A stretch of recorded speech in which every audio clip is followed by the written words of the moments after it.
तूफान है, शिवराज सिंह चौहान है। अब तो मामा हूँ रे।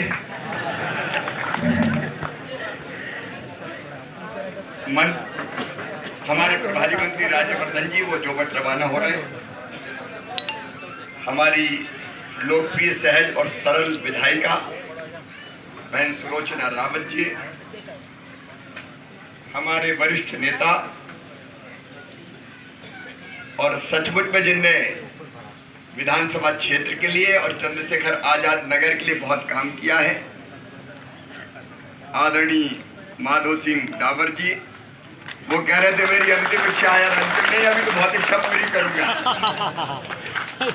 और कैबिनेट मंत्री का दर्जा भी दूंगा, चिंता मत करना माधव। बहुत सीख, ये अंतिम इच्छा नहीं है, अभी तो काफी काम करना है। भारतीय जनता पार्टी के जिले के अध्यक्ष वकील सिंह जी ठकराला, भाई नागर सिंह चौहान जी हमारे वरिष्ठ नेता, प्रदेश के मंत्री मुकाम सिंह जी, कोई नाम नहीं है जो इसमें लिखे, जगदीप भी चले गए शायद, इंदर सिंह जी, अजय जायसवाल जी, नवीन जी, मंडल के अध्यक्ष जी, हमारे सभी पार्षद के प्रत्याशीगण और चंद्रशेखर आजाद नगर भावरा में उपस्थित मेरी बहनों, मेरे भाइयों, इस तरफ भी मेरी बहनें बैठी है, भाई भी बैठे और भांजे और भांजियों, दोनों हाथ जोड़ के आप सबको नमस्कार करता हूं, आप सबको प्रणाम करता हूं। ये भावरा चंद्रशेखर आजाद नगर अद्भुत नगर है। यहाँ की जनता की एकता, समाज के किसी वर्ग के लोग हों, किसी धर्म और उपासना पद्धति को मानने वाले हों, भगवान तक पहुंचने के रास्ते अलग हो सकते हैं, लेकिन सबके दिल एक है, प्रेम से मिलजुल के चंद्रशेखर आजाद नगर में रहते हैं। मैं आपकी इस भावना को प्रणाम करता हूं, सैल्यूट करता हूं। जब भी कोई संकट आता है पूरा शहर एक हो जाता है।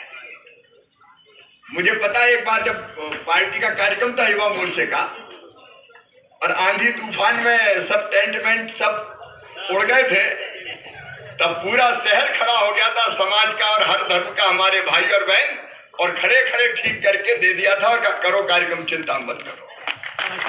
ये अद्भुत शहर है, सतपुर में दिल से कह रहा हूं, ये ऊपर नहीं कह रहा, इसाक भाई बाकी सभी साथी,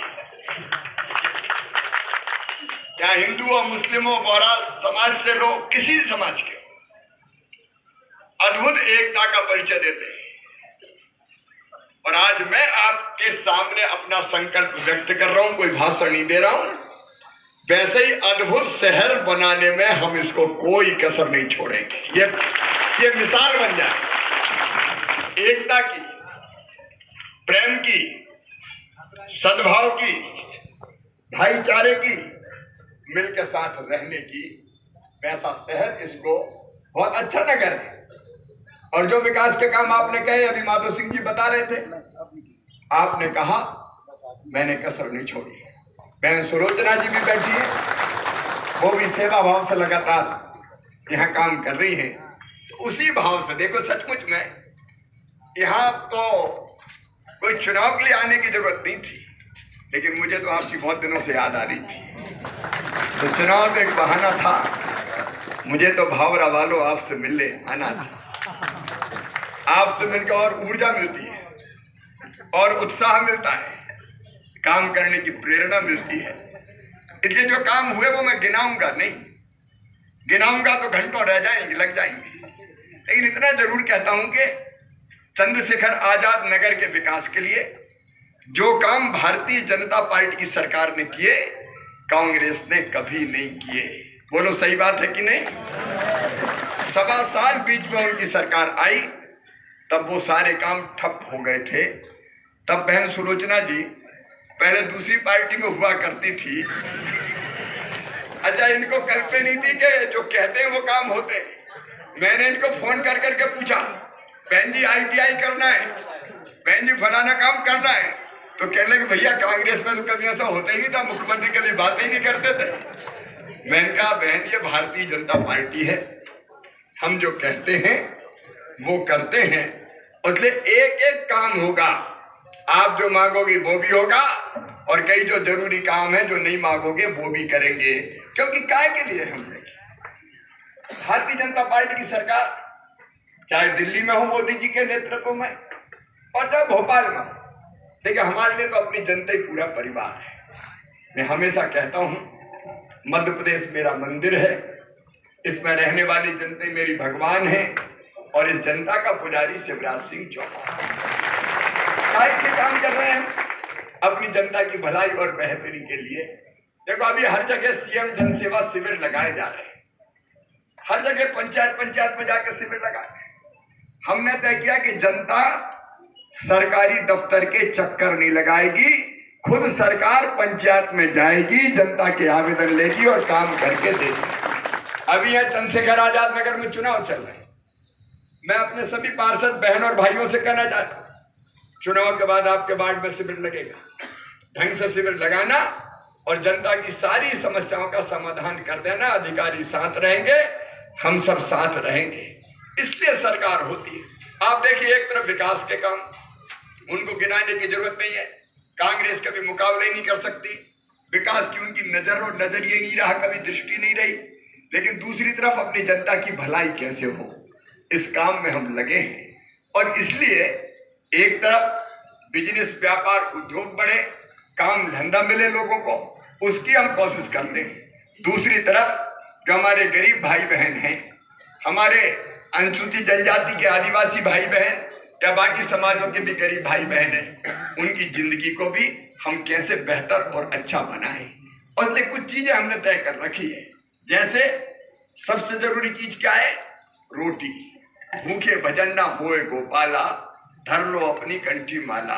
सबसे पहले तो रोटी चाहिए, और इसलिए राशन की जो योजना है, प्रधानमंत्री जी गरीब कल्याण योजना के अंतर्गत 5 किलो एक व्यक्ति के लिए दिल्ली से भेजते हैं, और मुख्यमंत्री अन्नपूर्णा योजना के अंतर्गत 5 किलो प्रदेश की सरकार हम देने का काम करते। प्रति व्यक्ति 10 किलो राशन कम से कम मिल जाए। मिलता है कि नहीं मिलता राशन भैया? मिलता है, और नहीं मिले तो बता देना, गड़बड़ करने वालों को छोड़ूंगा नहीं मैं। आजकल हर जगह जगह जाके पूछ रहा हूँ। और इसके बाद जो नाम रह गए हो, मैं अपने पार्षदों से कह रहा हूँ कि अपने अपने वार्ड में देख लेना, कोई गरीब का नाम रह गया हो तो नाम की सूची बना लेना। अपने खजाने में गरीबों के लिए पैसे की कमी नहीं है। वो नाम अगर कोई रह गए हम जोड़ने का काम करेंगे। हमने ये तय किया है कि वर्षों से कई कॉलोनियां शहरों में बन जाती है, छोटे शहरों में भी बनती है। अब मध्यम वर्ग का आदमी है, निम्न मध्यम वर्गीय आदमी है, छोटा मोटा दुकानदार है, सबकी इच्छा होती है कि घर उनका बन जाए, तो कई कॉलोनी बन जाती है। कई बार प्रॉपर परमिशन नहीं होती, अब तो परमिशन लेके बना रहे हैं। पहले बन गई तो ये कहा जाता कि अवैध कॉलोनी है, यहाँ कोई सुविधा नहीं देंगे।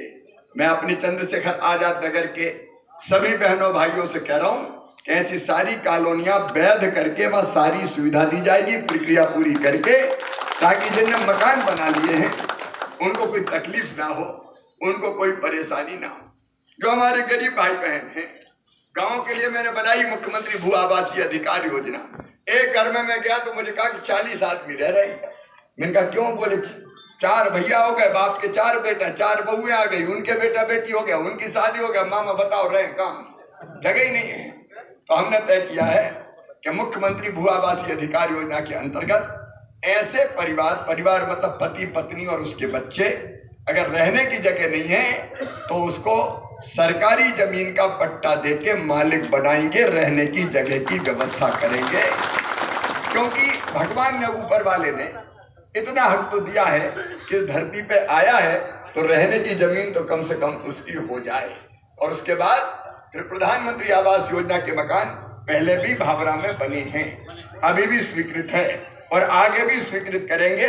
अपना लक्ष्य है कि कैसे गरीब का बड़ा ना बने लेकिन छोटा पक्का मकान तो बन जाए, उसका अभियान चल रहा है। तो रोटी हो जाए, जमीन का टुकड़ा हो जाए, मकान की व्यवस्था हो जाए, बच्चों की पढ़ाई लिखाई की व्यवस्था हो जाए।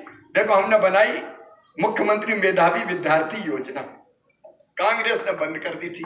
उस योजना में सब शामिल है, हमारे आदिवासी बेटा बेटी शामिल है, हमारे सामान्य हो पिछड़ा हो किसी जाति और धर्म के हो, सबको उसमें शामिल किया है।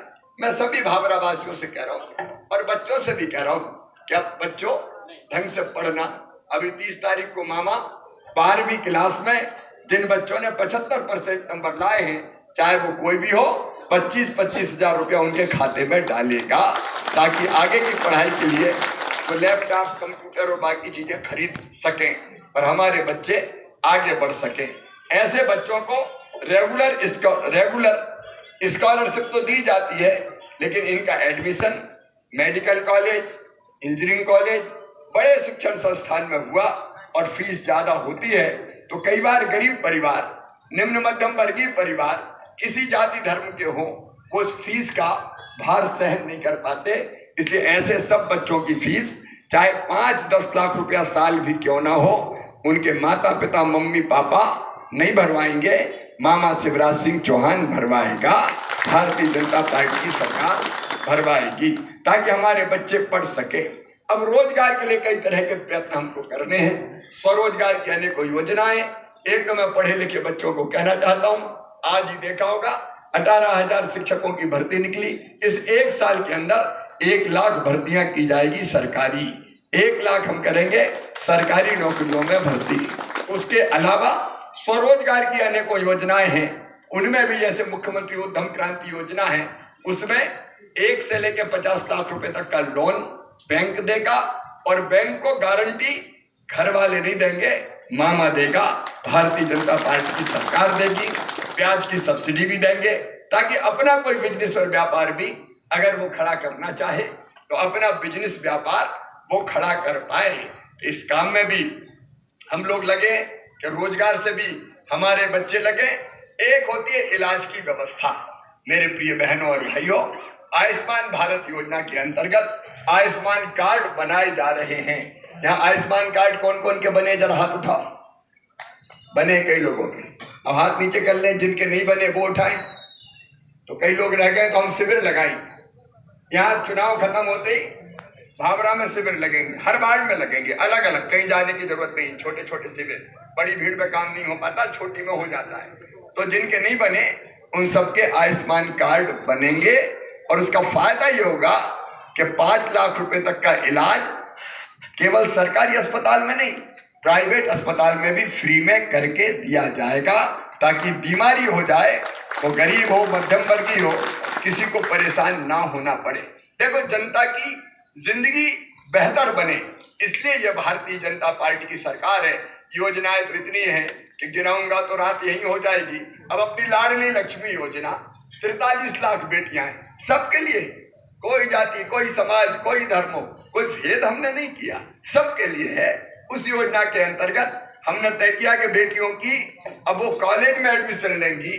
आपको मैं बता रहा हूं कि 2005 के अंत में मैं मुख्यमंत्री बना, 6 में हमने लाडली लक्ष्मी योजना बनाई और तय किया कि बेटियां बोझ नहीं रहेंगी, वरदान होंगी, उनकी पढ़ाई के लिए पैसा अलग मिलेगा और जब वो बड़ी हो जाएंगी तो 1,18,000 रुपया उनको दिया जाएगा। ये लाडली लक्ष्मी योजना। तो जिन बेटियों को मैंने गोद में खिलाया था, अब वो इतनी बड़ी हो गई कि कॉलेज में जा रही है।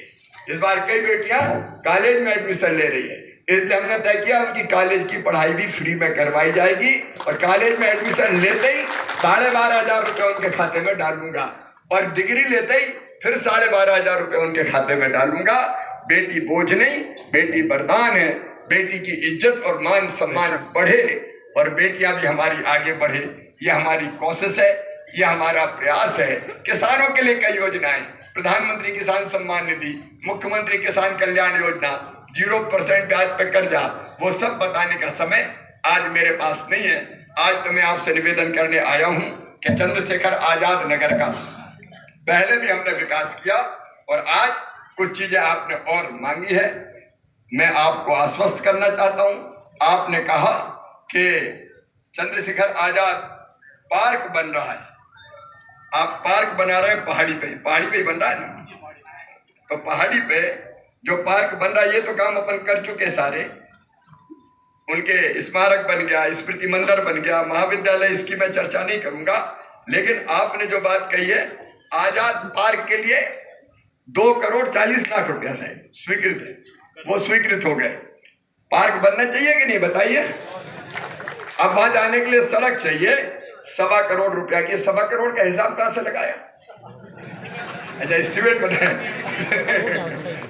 तो 1.25 करोड़ रुपया उसके लिए भी स्वीकृत एस्टिमेट के अनुसार किया जाएगा, ताकि एक सुंदर और भव्य पार्क बने, पर्यावरण भी बचे और पशु पक्षी भी उस पार्क पे, पेड़ों पे, जब पेड़ में रोज लगाता हूँ, आपको पता है ना, रोज सवेरे उठ के मैं पेड़ लगाता हूँ, 3 पेड़ रोज, इसलिए कि पेड़ कई को जिंदगी देता है।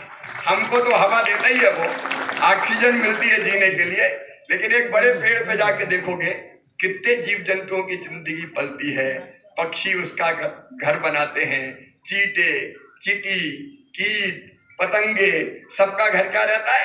पेड़ रहता है। उसी पे तो खाते हैं वो, और इसलिए सुंदर पेड़ लगेंगे, अच्छा पार्क बनेगा, घूमने का भी अपना एक अच्छा स्थान होगा, और इसलिए ये 1.25 करोड़ रुपया उसके लिए स्वीकृत किए जाएंगे।